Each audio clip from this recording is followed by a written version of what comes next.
Berbahagialah orang-orang hidupnya tidak bercela, yang hidup menurut Taurat Tuhan. Berbahagialah orang-orang yang memegang peringatan-peringatan dengan segenap hati, dan yang juga tidak menurut jalan-jalan yang ditunjukkannya. Engkau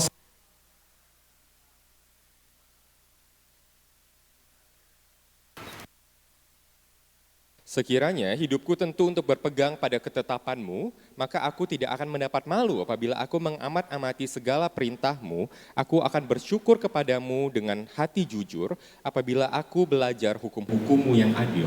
Aku akan berpegang pada ketetapan-ketetapanmu, janganlah tinggalkan aku sama sekali. Demikian firman Tuhan, silakan duduk saudara. Selamat pagi menjelang siang. Selamat pagi saudara menjelang siang. Kita sedang berada di tengah-tengah rangkaian khotbah yang berjudul Gospel Form Habits, di mana kita menelusuri Mazmur untuk melihat bagaimana kita dipanggil untuk hidup sesuai dengan Injil di dunia yang rusak oleh dosa. Mazmur yang kita bahas pagi ini adalah bagian terpanjang dalam Alkitab, saudara. Ada berapa ayat di Mazmur ini, saudara? Ada 176 ayat. Tapi tenang, kita tidak akan baca semuanya, saudara. Kalau tidak, kita tidak makan siang, tidak makan malam hari ini, saudara. Jadi kita akan membaca hanya 3 bagian. Yang pertama, yaitu dari ayat 1 sampai 24. Jadi Mazmur ini unik kenapa, saudara? Jadi Mazmur ini sebenarnya sebuah semacam puisi gitu, saudara ya. Jadi ada 22 bagian yang setiap diawali dengan alfabet dari huruf Ibrani yang ada di sistem bahasa mereka. Jadi ada 22 huruf alfabet, makanya ada 22 section di Mazmur ini. Setiap section itu memiliki 8 ayat, makanya 22 kali 8 jadi 176 ayat. Nah, saudara, membahas Mazmur ini bisa terasa sangat berat, sangat overwhelming. Kenapa? Ayatnya begitu banyak dan juga section-sectionnya juga begitu banyak. Lalu bagaimana kita bisa memahaminya? Makanya kita butuh yang namanya jangkar atau anchor, saudara. Jadi kita tidak ini seperti 3 khotbah berbeda dari 3 seksi yang berbeda, tapi kita akan menemukan satu jangkar. Dan apa yang menjadi intisari dari Mazmur 119? Sepanjang Mazmur ini, pemazmur menunjukkan sesuatu yang sama, yaitu dia menunjukkan bagaimana dia mengasihi hukum Allah itu. Dia tidak hanya mematuhinya, tapi dia mengasihi hukum Allah itu.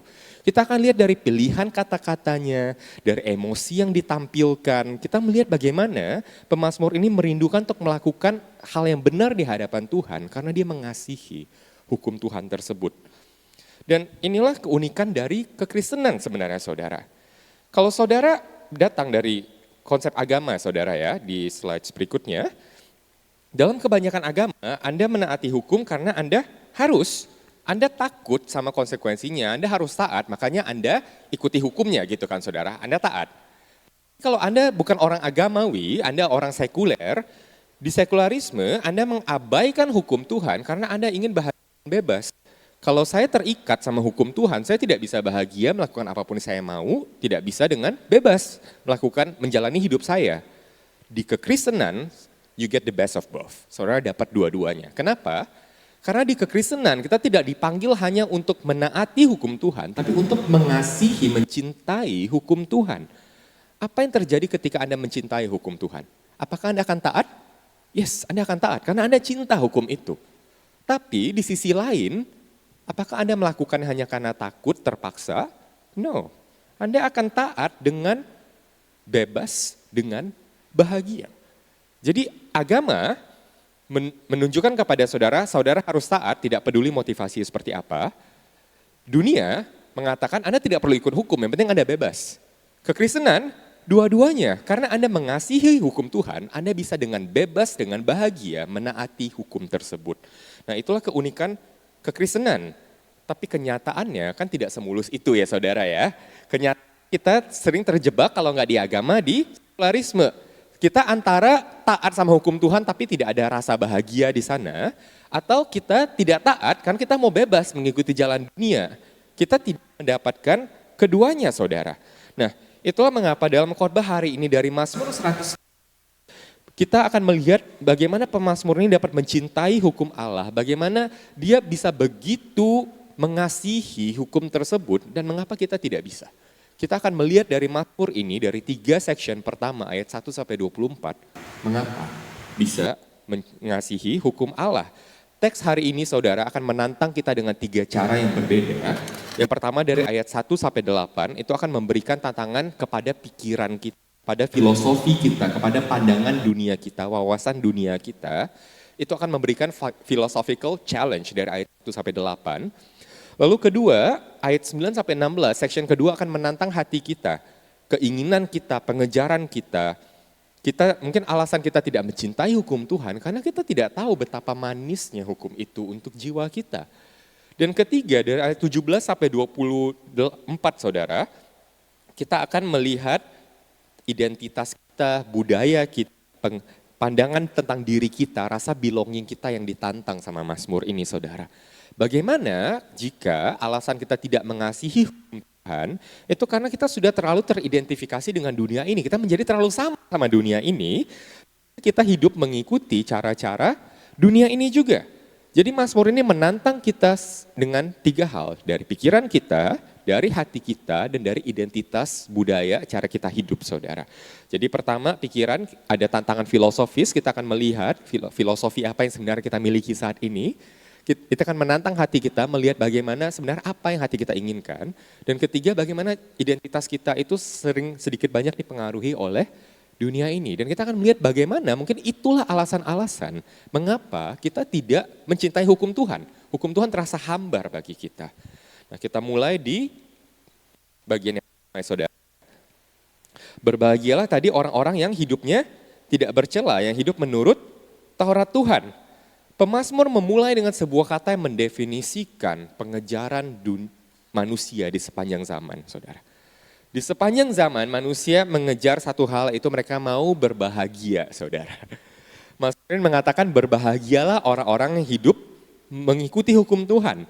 Ini bukan hanya kebahagiaan yang fleeting, yang tipis gitu saudara ya. Yang mungkin kalau it's a sunny day di Melbourne, saudara pegang flat white, saudara it's a good day, I'm happy. It's not like that kind of happiness. Tapi ada kebahagiaan lebih dalam, ini sebuah statement filosofis.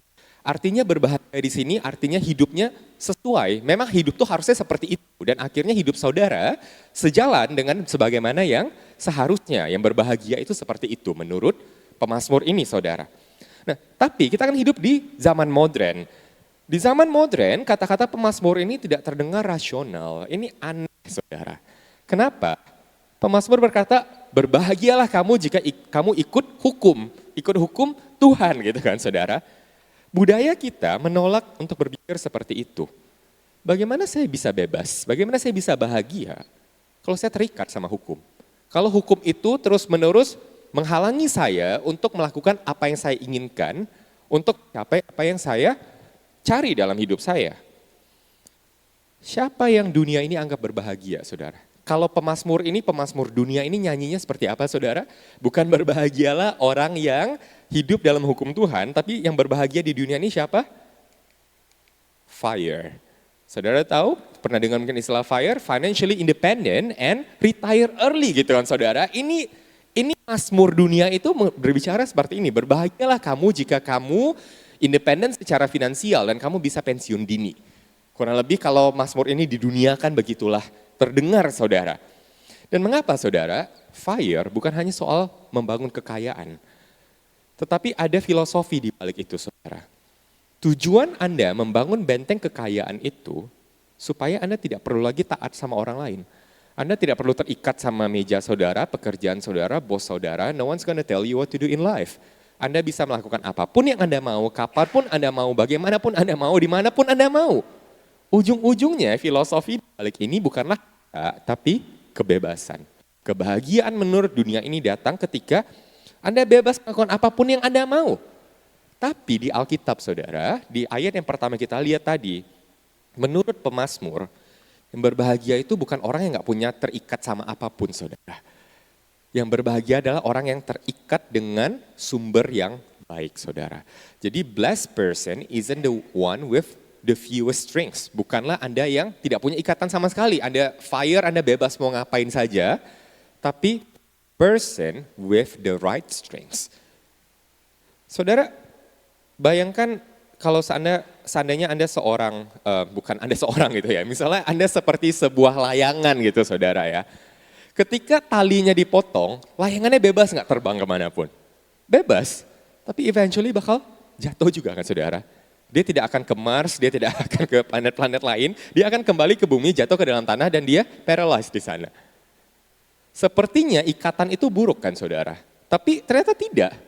Jika Anda hidup tanpa ikatan dari manapun, Anda akan memiliki kebebasan, yes, tapi kebebasan itu fana. Satu hari nanti Anda akan jatuh. Sepertinya itu bebas, tapi kebebasan itu kosong, saudara. Lalu apa the good string, apa the right string? Jadi again, the blessed person isn't the one with the fewest strings, but the person with the right string. Now, what is the right string? Kita baca dari ayat 4, engkau sendiri telah menyampaikan titah-titahmu supaya dipegang dengan sungguh-sungguh. Ketika saudara baca ayat ini mungkin tidak mengerti apa-apa, tidak terasa apa-apa, saudara, ini kayak ayat yang hambar.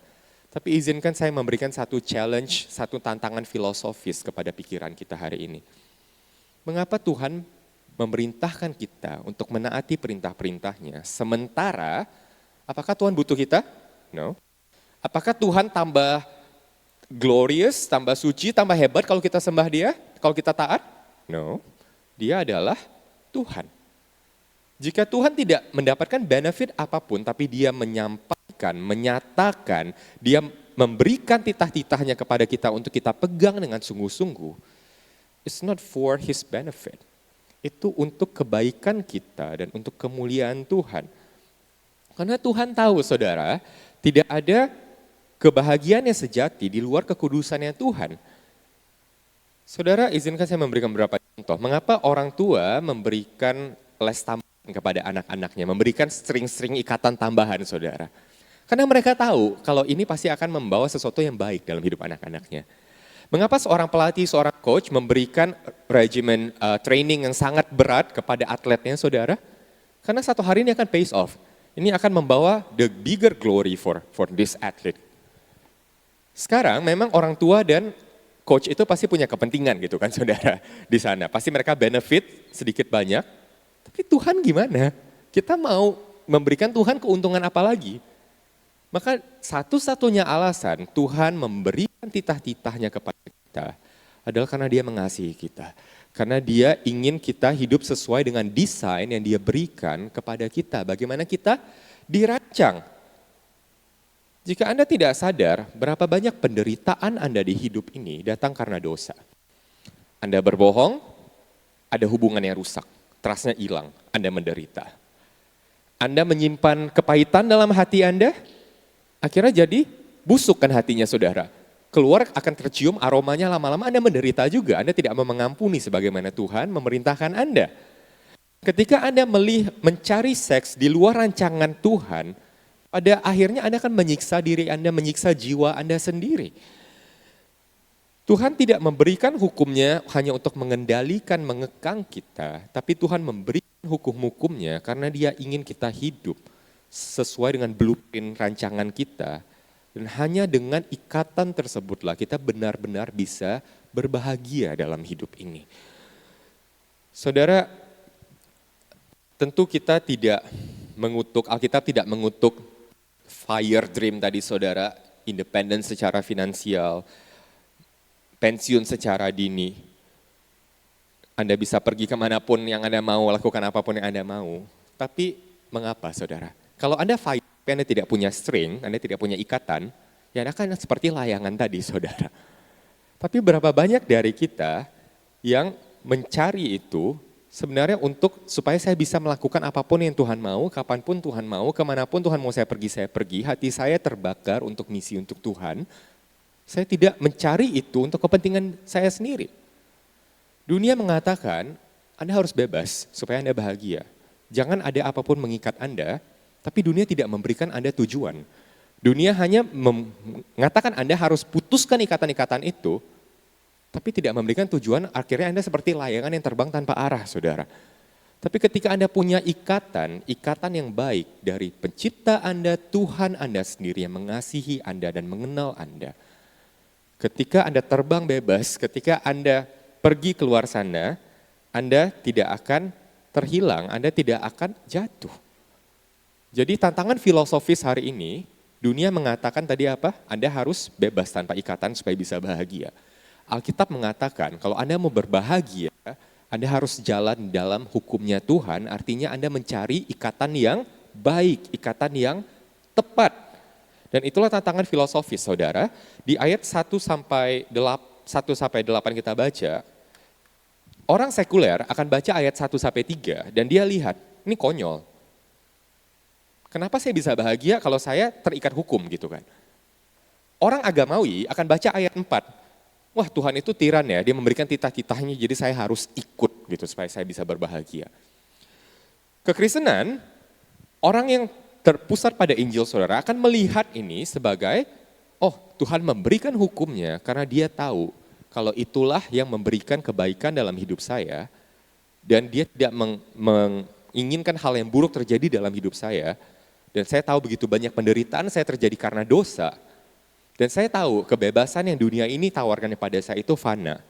Maka saya hanya bisa berbahagia ketika saya mencintai dan mengikuti hukum Tuhan tersebut.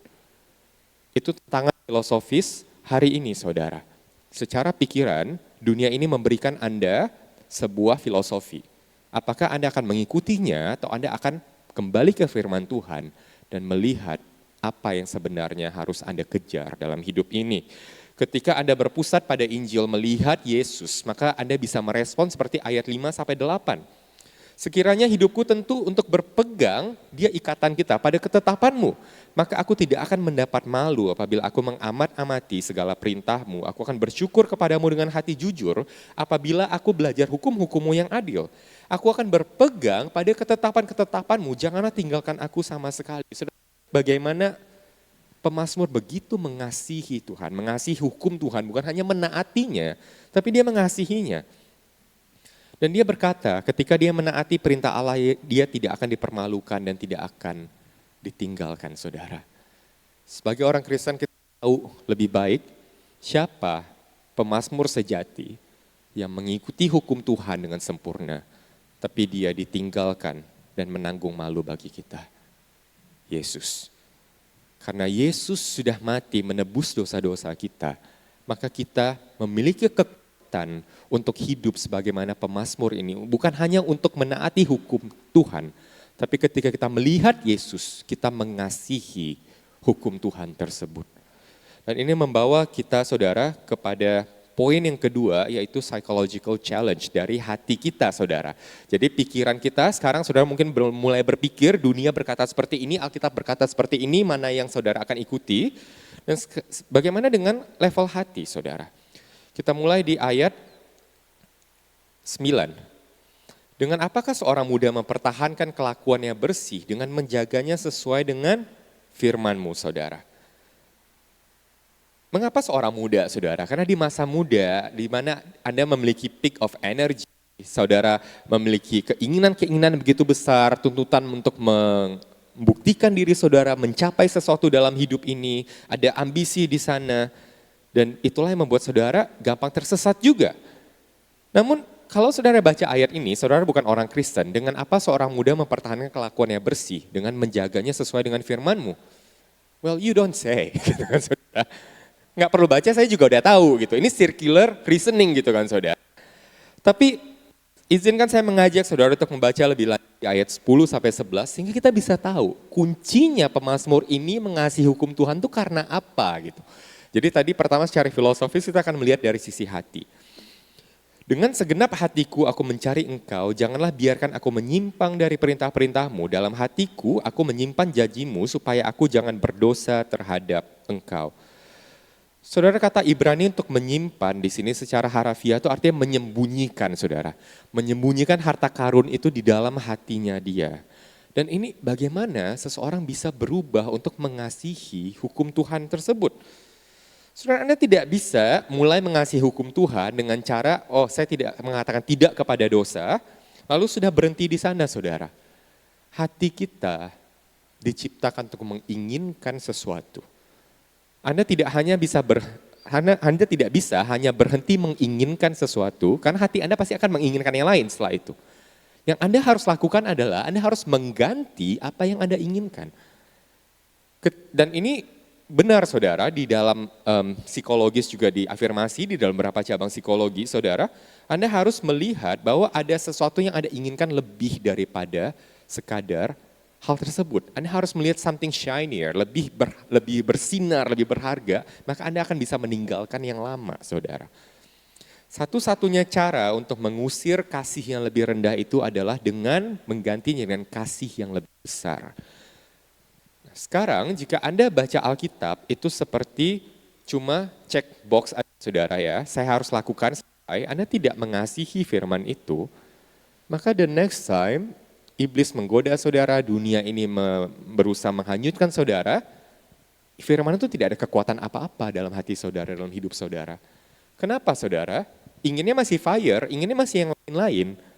Jadi kecuali Anda mengganti itu pada level keinginan, Anda mulai mengasihi firman Tuhan, tidak akan ada yang berubah dari kehidupan Kristen Anda. Lalu sekarang pertanyaan pentingnya kan seperti ini. Bagaimana saya bisa memindahkan itu dari kepala saya ke hati saya? Oke, secara mind tadi kita udah di-challenge, oke saya paham, tapi hati saya tetap nggak mengasihi firman Tuhan. Hati saya tidak mengasihi hukum Tuhan, itu tetap check the box saja buat saya. Pemazmur menunjukkan kepada kita sesuatu yang indah saudara. Terpujilah engkau ya Tuhan, ajarkanlah ketetapanmu kepadaku, dengan bibirku akan menceritakan segala hukum yang kau ucapkan. Dia mengatakan firman Tuhan kepada dirinya dan kepada orang lain. Atas petunjuk peringatan-peringatanmu aku bergembira seperti atas segala harta. Dia treasure, tadi the word of God more than anything. Aku hendak merenungkan titah-titahmu dan mengamat-amati jalan-jalanmu. Aku akan bergemar dalam ketetapan-ketetapanmu, firmanmu tidak akan kulupakan. Di ayat 15 itu kuncinya saudara, aku hendak merenungkan titah-titahmu, mengamat-amati jalan-jalanmu. Di bahasa Inggris dikatakan, I will meditate on your precepts. Saya akan merenungkan titah-titah Tuhan tadi. Di dunia, meditasi artinya apa? Meditate itu, merenungkan itu artinya apa? Anda kosongkan pikiran Anda, keluarkan semua yang negatif-negatif dari pikiran Anda, tarik nafas yang dalam dan Anda damai. Gitu kan saudara ya? Di kekristenan, merenungkan, meditate on the law of God artinya adalah bukan mengosongkan pikiran Anda, tapi mengisi pikiran Anda dengan firman Tuhan. Ini konsep terbalik yang sama saudara. Kalau Anda bermeditasi, mengosongkan pikiran Anda ini memang diciptakan untuk terisi gitu saudara. Yes, Anda bisa kosongkan sebentar, tapi pasti Anda akan mengisinya dengan hal yang lain lagi. Pertanyaannya, apa yang Anda isi di pikiran Anda gitu kan? Sehingga meditasi mungkin ada benefitnya, tapi itu tidak lengkap. Dan itulah dunia. Dunia mengatakan tadi apa? Potong talinya supaya Anda bebas kemanapun, tapi dunia tidak memberitahu Anda perginya kemana. Sama dengan hati kita, kosongan pikiranmu, tapi dunia tidak memberitahu Anda isinya dengan apa. Sehingga memang dunia mungkin mendapatkan sesuatu yang menarik untuk Anda, tapi tidak memberikan ajaran yang lengkap untuk Anda. Ketika Anda melihat kekristenan, melihat Alkitab, Alkitab menjawab kekosongan dari ajaran-ajaran dunia tadi saudara. Dan itulah kita lihat di sini. Sehingga ketika Anda ingin memindahkan dari pikiran ke hati Anda, kasih akan Tuhan itu, saudara, kasih akan hukum Tuhan itu, Anda perlu mengisi pikiran Anda, merenungkannya. Lihat kata-kata di sini, aku hendak merenungkan, mengamat-amati, sehingga Alkitab tidak bisa hanya menjadi check the box saja, saudara. Saudara bayangkan perbedaan antara saudara makan fast food sama saudara ke restoran fine dining gitu, saudara ya. Kalau saudara makan misalnya KFC, McDonald's, there is nothing bad about that. Saudara bisa makan. Tapi apakah saudara akan makan ayam itu, asinnya hari ini levelnya segini gitu ya. Level minyaknya segini, ada sedikit level keasaman, kemanisan, umami banget. Enggak kan saudara? Orang yang ke KFC datang buat menikmati seperti itu saudara. Tapi kalau Anda ke restoran fine dining gitu saudara ya. Saudara lihat makanan itu mungkin porsinya lebih kecil, kadang sangat estetik saudara.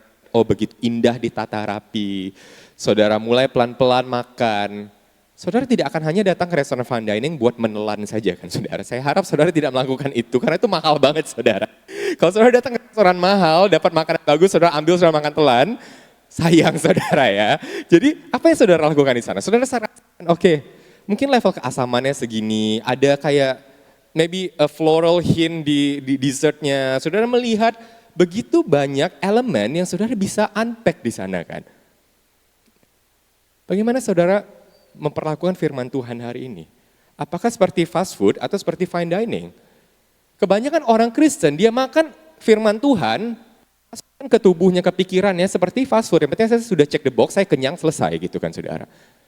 Tapi berapa banyak dari kita yang benar-benar melihat firman itu, mengamati firman itu, melihat manisnya firman itu, bagaimana tingkat mungkin keasamannya untuk hidup saya gitu saudara ya, mengekspos dosa-dosa di hidup saya. Itu artinya merenungkan firman Tuhan saudara. Saudara tidak hanya baca, selesai.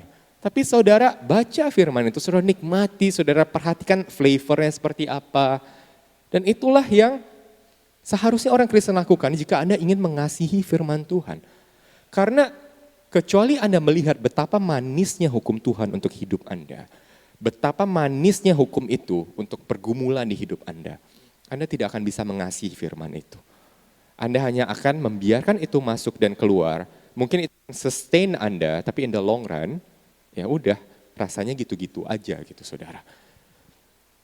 Dan itulah mengapa saudara, kita harus benar-benar memperhatikan hal ini. Kenapa? You are already a meditator. Setiap kita sebenarnya seorang perenung, saudara. Kalau saudara nggak bisa tidur jam 2 pagi, atau saudara lagi nyetir, saudara lagi macet-macetan, saudara perhatikan apa yang ada di pikiran saudara. Itu perenungan hati saudara. Anda pasti berpikir sesuatu, pikiran Anda tidak kosong saja.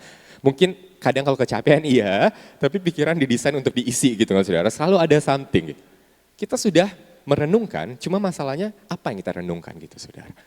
Nah, ketika kita merenungkan, apakah kita menyimpan itu di dalam hati kita? Contoh terbaik untuk ini of course adalah Yesus Kristus sendiri saudara.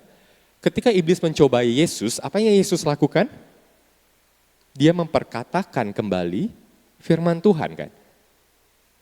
Ubahlah batu ini jadi roti. Manusia tidak hidup dari roti saja, tapi dari segala firman yang keluar dari mulut Allah. Terjunlah dari bubungan bait Allah ini, malaikat akan menangkap engkau. Janganlah engkau mencobai Tuhan Allahmu. Perkataan Yesus, firman Tuhan itu tidak hanya keluar dari mulutnya, tapi keluar dari hatinya, saudara. Ketika dunia ini mengirimkan narasinya kepada saudara, mencobai saudara, apakah ada kata-kata firman Tuhan yang keluar dari perbendaharaan hati saudara, atau saudara hanya ikut saja terbawa arus?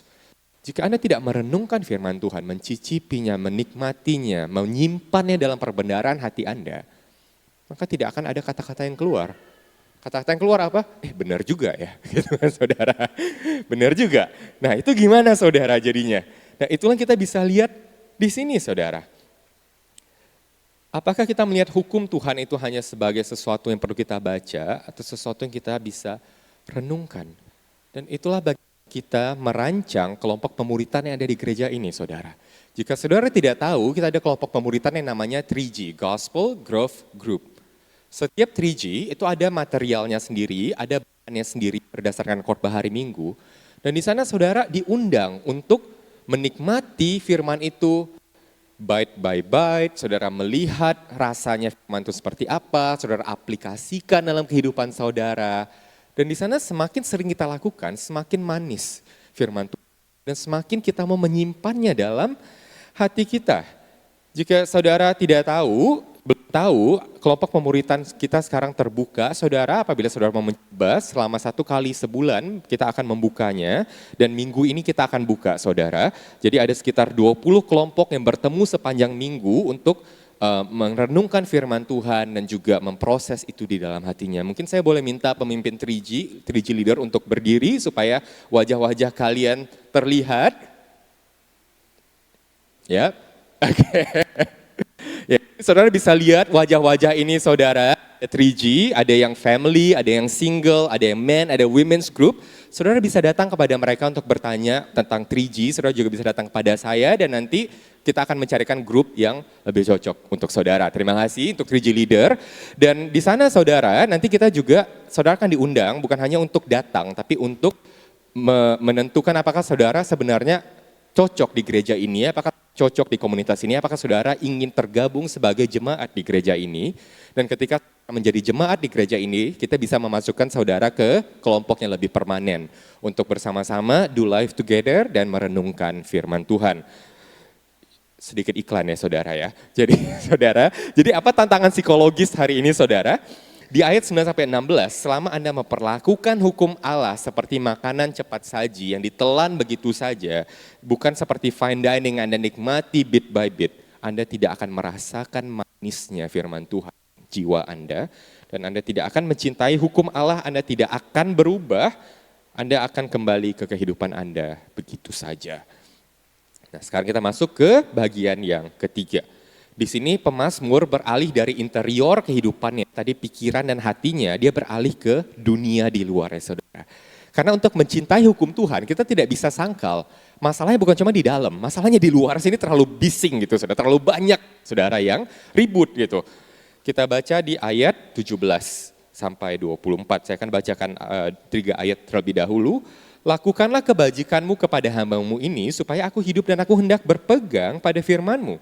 Singkapkanlah mataku supaya aku memandang keajaiban-keajaiban dari Taurat-Mu.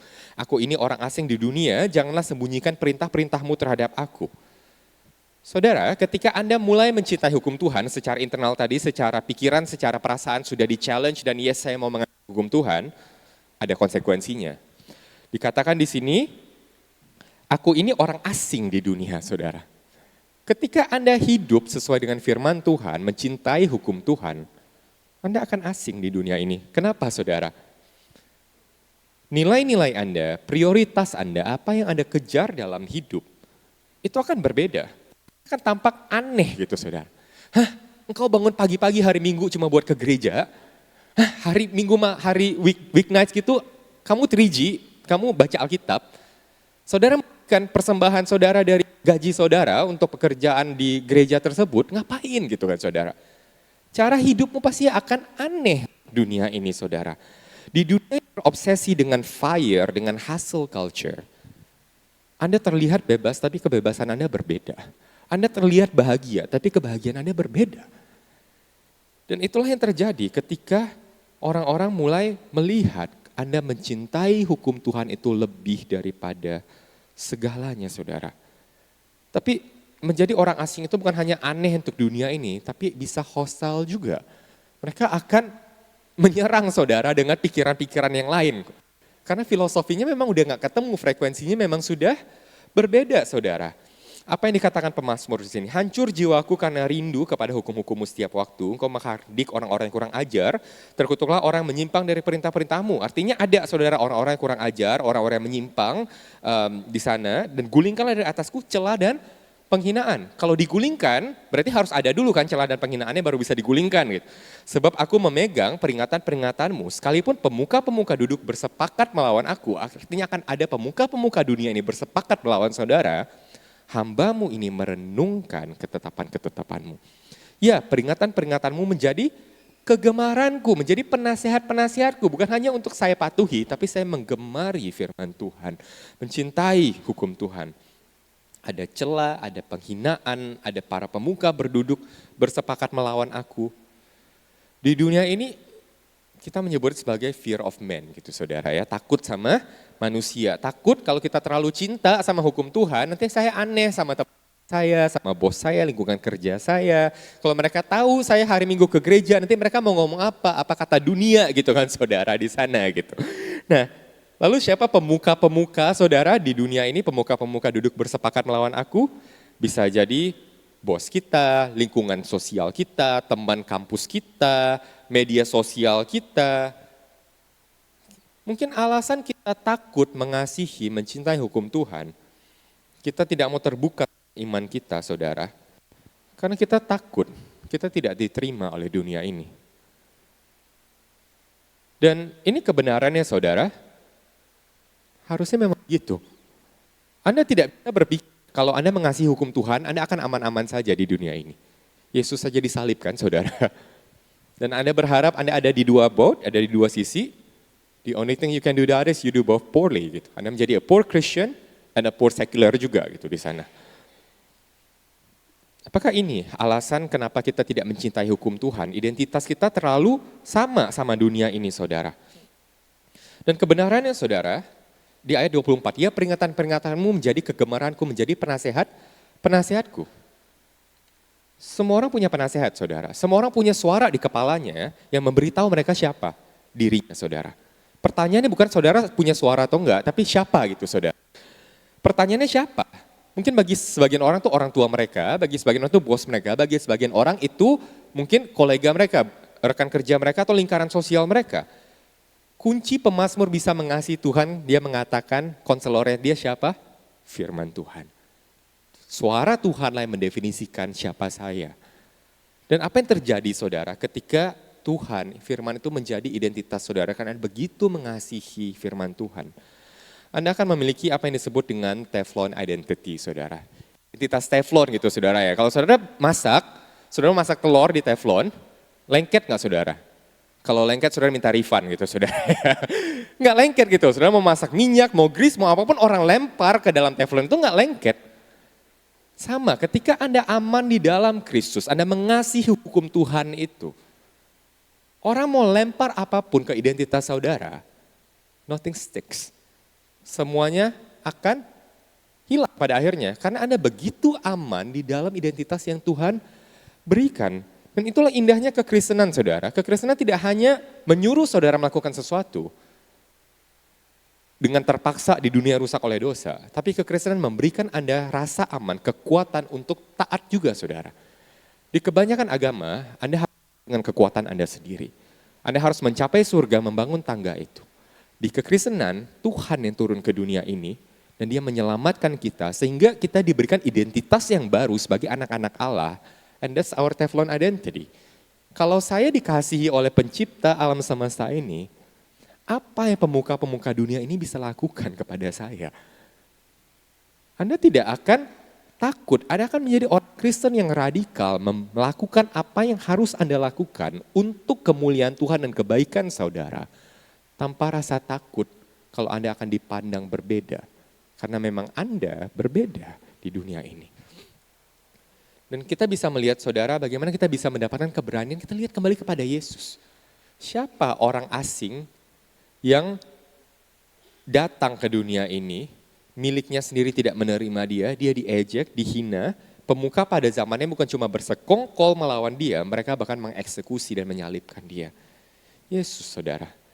Yesus diusir, dihina, dibawa keluar agar Anda dan saya bisa menerima identitas sebagai anak-anak Allah tadi.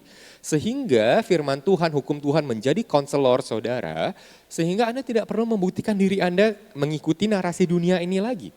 Selama Anda masih ikuti identitas yang dunia berikan, Anda tidak bisa mengasihi hukum Tuhan. Karena frekuensinya beda. Dan saudara harus memilih. Saudara tidak bisa hidup di dua boat, saudara. Karena pada satu titik nanti, satu suara akan lebih dominan daripada yang lain, dan itulah yang saudara pilih pada akhirnya. Jadi apa tantangan budaya identitas kita lihat di sini, saudara? Ketika Anda mengasihi firman Allah, Anda akan tampak berbeda di mata dunia, namun Anda akan terus maju karena Anda merasa aman di dalam Tuhan. Anda melakukan hal yang benar dan Anda tidak mendambakan penerimaan orang lain, Anda akan mengasihi hukum Allah dengan bebas dan dengan bersukacita. Jadi di mana hari ini firman Tuhan mengoreksi kita, apakah di tantangan filosofis, Anda berpikir kalau Anda bebas tanpa ikatan Anda bahagia? No, the Bible says, kecuali Anda terikat dengan ikatan yang baik, baru Anda bisa bahagia, bukan tanpa ikatan.